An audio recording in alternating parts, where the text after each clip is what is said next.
আপু আসসালামু আলাইকুম। ওয়ালাইকুম। কেমন আছেন আপু? এই তো ভালো আছি। আপনি সবার থেকে ইন্টারভিউ নেন, আজকে আমি আপনার থেকে ইন্টারভিউ নিব আপু। আচ্ছা, সমস্যা নেই।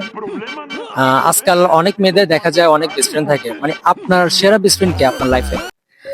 আসলে মেয়েদের তো মানে নানা রকমের বেস্ট ফ্রেন্ড থাকে। তো আমার লাইফে মানে কি বেস্ট ফ্রেন্ড বলতে হচ্ছে আমার মা। আপনার মা? হ্যাঁ, আমার মা। একটু ভেঙে যদি বলতেন। আসলে হচ্ছে আমার মানে কি A to Z এমন কিছু নাই যে আমার আম্মুর সাথে আমি শেয়ার করি না। আমি কখন কোথায় কি করতেছি না করতেছি, ইভেন হচ্ছে যদি একটা ছেলে পছন্দ হয়, হ্যাঁ আম্মু আমার পছন্দ হয়েছে, আমি কয়টা ছেলের সাথে ফ্লার্ট করছি বা আজকের দিনে কয়টা ছেলের সাথে তাকাইছি, ছেলের দিকে তাকাইছি, ওইটা পর্যন্ত কি আমি আমার আম্মুকে শেয়ার করি, এরকম আমরা ক্লোজ। আমি খুব ফ্রিলি আমার আম্মুর সাথে মানে সবকিছু শেয়ার করতে পারি।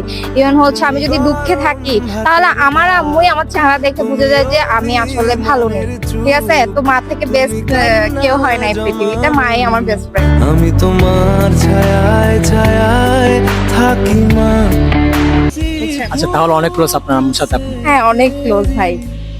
আপনার কথা অনেক ভালো লাগছে। তো আমার অডিয়েন্স যারা আছেন, মাকে নিয়ে একটা লাইন বলে যাবেন অবশ্যই কমেন্টে। আসসালামু আলাইকুম আপু। आज भी कोई